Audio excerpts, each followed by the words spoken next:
did not let the devil fool you to think that one of the greatest Sundays is the first Sunday of the new year, whereby you pack the church on that Sunday, like last Sunday, and then forget to come the next Sundays after that. I tell you that the Lord can provide a word at any moment's notice, and you might want to be in God's house to hear his word. Amen? Amen. And there's a word from the Lord today at verse 12 of Joshua 14. Says, now therefore, this is Caleb talking, give me this mountain of which the Lord spoke in that day. For you heard in that day how Anakim were there, and that the cities were great and fortified. It may be that the Lord will be with me, and I shall be able to drive them out, as the Lord said. I want to tag for this sermon, ready to have it. Ready to have it. There are some things that are worth waiting for. The process may be long and arduous, and even may feel not worth it while waiting on it, but in the end, you realize it was worth waiting for. Like a vacation after working the hours and putting in overtime. Like a delectable dessert after weeks of exercising and dieting. Like graduation after sitting in class day after day and time after time and test after test, and even after having to wait to listen to hours of a commencement speech, waiting your turn to walk on stage, and finally toss your hat. It's the best. Waiting is worth it. A wedding day after all the meetings and measurements and all of the ways that you tried to get in the dress and even the money you spent.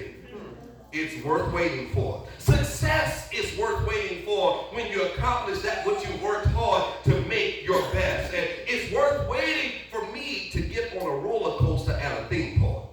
I love it. I'll wait in line at Disney and Universal Studios just to get the thrill of the ride of the roller coaster. I don't mind waiting. A season premiere. It's so hard to wait. But we all feel like cheering when our favorite show returns. And it's amazing how those shows like Empire and Power and This Is Us, not one episode presents the whole story, which always lures people back to the television to watch every week at the same time, the same characters on the same channel, only to be left at the end of that episode waiting to see what will happen next. And that type of suspense is not limited to TV, because even God will leave you in suspense. And God will hold some things in suspense for you to be ready to have them. And the God we serve, though, is packed and pervade with so much power and proclivity and propensity. The God we serve is still able to do something next in your life, and this is only one episode. You still have another one to come. The reflection of your life and what God did once then, and your presence here today is indicative of the fact that God has been there for you through thick and thin and brought you to this point. And the fact that what God did then, that God can still do now, and that God intends to do something next in your life. There's something more that God has and that God is going to do in your life. When you wait on the Lord, there's something that comes next. There's something that comes next when you wait on the Lord. Well, I heard a scripture say that you can mount up like wings like an eagle. And you can run and not not get weary, and walk and not faint. So don't ever count God out. No matter what has happened, no matter how heartbreaking, no matter how tear-jerking it may be, never give up on God or count God as done. There is still a next episode. Caleb knew this. One of two survivors of the wilderness journey of Israel out of Egypt into the promised land. Caleb and Joshua being the successor of Moses, the two had crossed the Red Sea and the Jordan River. Now they're camped at Gilgal, and while they're camped there, Joshua allocates the land and the inheritance for every tribe and family of Israel. Before he could begin the distribution of property, Caleb took a moment to remind Joshua of what they had experienced in spying out the land of Canaan and taking the report back to Moses. He said to Joshua, you remember now that you and I brought back a report in spite of the others that we can take the land, and it took them out by their mind that they felt like they could not go in because of the giants that were there. Come on. Possible and promising that we could go in the land that it was promising. It was the land of milk and honey, and it was possible. But guess what? They thought that it was not possible. They thought that we were not able to have the land that was already promised to us. And I could hear in Caleb's mind thinking back, how can you abort something that was promised to you? It was promised for you to have, and then you say you can't have what was promised to you. And so I can hear Caleb saying they thought that it was not promising and it was not possible, but here we are. When you allocate the property according to Moses, some of this region belongs to me and my offspring. He said, therefore, I don't want the fertile plains that can grow almost anything. I don't want a waterfront property. I don't need any area of extensive vegetation. Here I have only one request. Give me this mountain. What you must realize is what Caleb did not ask for. Caleb did not ask for a road, a pathway that was plush, green, and easy to handle. Caleb, at his age, said, give me this mountain. Caleb did not ask for Joshua's mantle because he was the leader. He asked for the mountain, not the mantle. And too many times we want someone's position and title because it looks easy, but we're not able to handle the responsibility. You have to pay the cost to be the boss. And God determines your position, possession, and your responsibility. Listen, you cannot have possession, teach pastor. You can't have possession in God without being in right position, and then have a possession and position. Then you have to be responsible. I'm not responsible to be positioned, but I am responsible after I am positioned. Let God position you for you, and it should be for you to possess what God wants you to have, and don't want somebody else's position for yourself. Because then you become responsible for them and that possession, and then you're accountable for what you have neglected. Caleb said, give me this mountain, because he realizes that your faith has to ignore the situations to determine the viability of the possession. You have to ignore the situation by faith to see the viability in the possession that God wants you to have. God does not have to change situations, because I found out that if God changes me, I can handle the situation. He said, give me this mountain. It was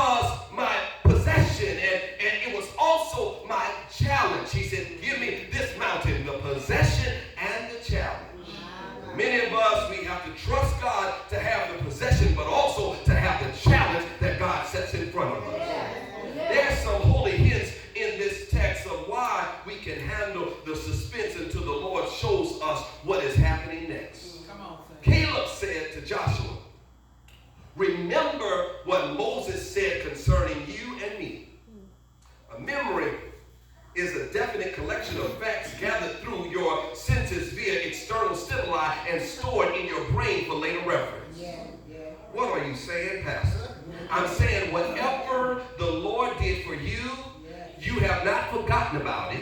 It's stored in your mind and in your memory, just in case someone else may have forgotten. You can help them to remember, because some folk were in what you were in, when you were in it, where you were in it, and got out of it, but forgot that you got blessed too, and God got you out of it as well. They got position, and all you want is your possession. Caleb says, I got good memory. I can't forget my promise. Remember what the Lord said, what the Lord did, and how the Lord did it. How the Lord caught me, brought me, and taught me. He has kept me and preserved me until this point. He says, give me this mountain. Listen, God will keep God's word, even if it seems like God has forgotten all about you. The promised land was a promise that was 400 years in the making. The generations had been wiped out, and many had died in the wilderness, but the promise was still unfulfilled. But there were some things that happened along the way that allowed Israel to know that God was still with them. In the wilderness, they had daily catering. They had manna from heaven and quail. They had an outdoor faucet in the wilderness. It came out of a rock when God pulled water out of a rock. They had light and shade. Matter of fact, can I say it like this? They had heat and they had cooling. 400 years they struggled, and I don't know how they felt about it in their circumstance, but they could look at their everyday life and see that God was still with them even in the wilderness. And I don't know how long you've been in some circumstances that have felt like a wilderness, but I do know this much, that God can still open a door and still make a way in your life, and you can celebrate that all along the way God has been giving you bits and pieces, that God is with you and God will keep you. God will prove to you that God will keep his word. Caleb said, listen. He said, I was 40 then. Now I'm 45 years later. I'm just as strong now as I was then. If the Lord preserved me this long, I believe the Lord will keep me as I go to the next episode of my life. Don't miss yourself. The Lord kept you for a reason, and the Lord has not kept you for these years for nothing. The Lord has protected you, not for nothing. The Lord has provided for you. It wasn't for nothing. The Lord has spared your life. It wasn't for nothing. The Lord has done this thing because the Lord said, I made you a promise and I'll keep my word. Is there anybody in here that said the Lord has spared my life for something else? In the land, I saw the giants. He said, I saw giants and I saw goods. Meaning I saw opposition and I saw opportunity. And I'll caution you for things that might come too easy. If things come too easy, you need to look around somewhere. Because God will teach you in everything he'll give you. God Almighty. And there's always going to be some opposition to the opportunities that God places in your life. So you'll continue to trust him and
lessons.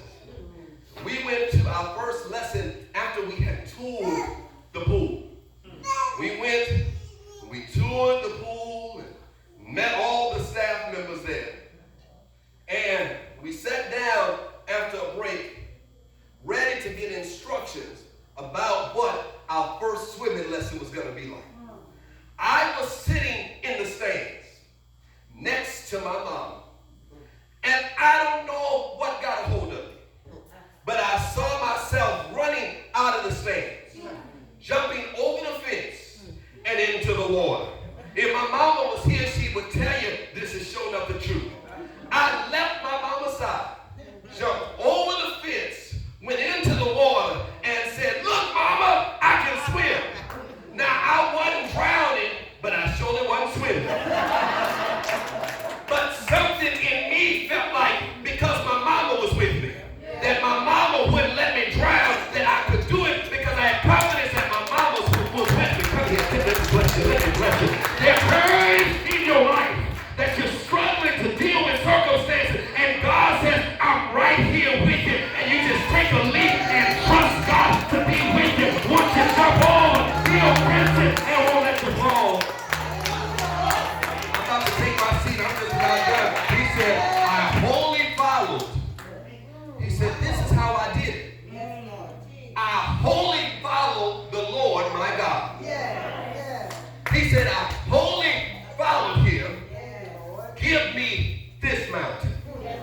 He says, "Give me this mountain." That mountain is Hebron. Hebron was given to Abraham 400 years prior to this point. And it means, Hebron means friend of God. It means a friend. He says, "I want this mountain." Not because I've been the best that I needed to be. I tried my best to follow him wholly. He said, "Give me this mountain because God has been a friend to me. I want to stand on this mountain and thank him for being my friend." Hebron is where the giants reside. So all around and on top of the mountain was the residue left over for the giants. And everywhere around was resemblances that the giants had been in that land. But what we don't realize is that the word said, "I'll give you everywhere your foot trod." So that means that 45 years earlier, when Caleb went to spy out the land, guess where he went? Lord have mercy. Caleb walked on the mountain where the giants were. And so the Lord said, "I'll give you everywhere your foot trod." Can I tell you something? If you be brave now, God will help you to brave over the struggles that's coming in. If you trust him now, God will help you to conquer the things you have to face them. Tell somebody, "I'm getting ready to walk in my inheritance." He said, "I have confidence that God is still with me. I don't care the mountain in my life. I know that God is still with me. I don't care the mountains I must face. I have to trust that God is still with me, and I want to be on Hebron, which means friend." I'm going to tell you this story. I'm going to take my seat. Slidell, where I grew up, was either woods or swamp around us. We used to like to be Moses.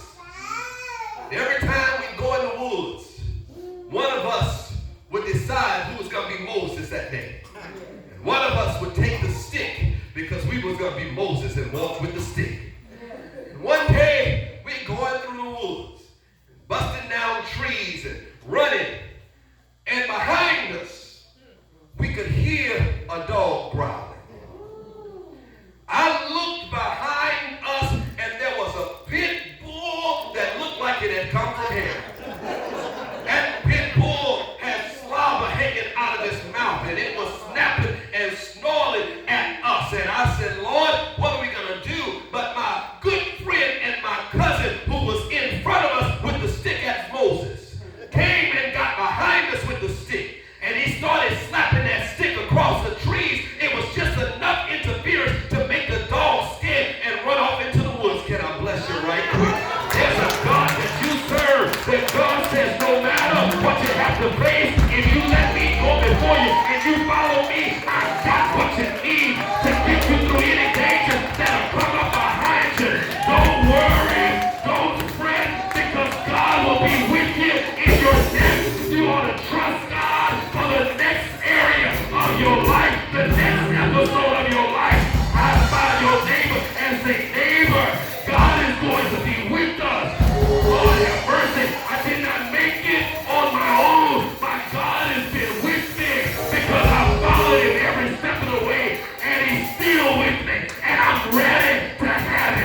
where giants were in your face, guess what? You qualify to have it. If you've ever been in a wilderness where you trusted God no matter what nobody else said, you are ready to have it. If you've ever been in a circumstance that you didn't have any way out but God, and God showed up and God made a way then, I can tell you God will make a way now. You're ready to have the next episode, and you're ready to have it in your life. And somebody ought to give God praise real quickly for the next episode, the next season, the next thing that God is going to do in your life, the next journey that you get ready to have. Trust Him with it, no matter if you don't know what it's going to look like or be like. Trust Him with it. You are ready to have it. Have faith in your God and have confidence in your faith. Have faith in your God and have confidence in your faith that you're ready to have it. In the name of the Father, the Son, and the Holy Ghost. Come on and give God praise.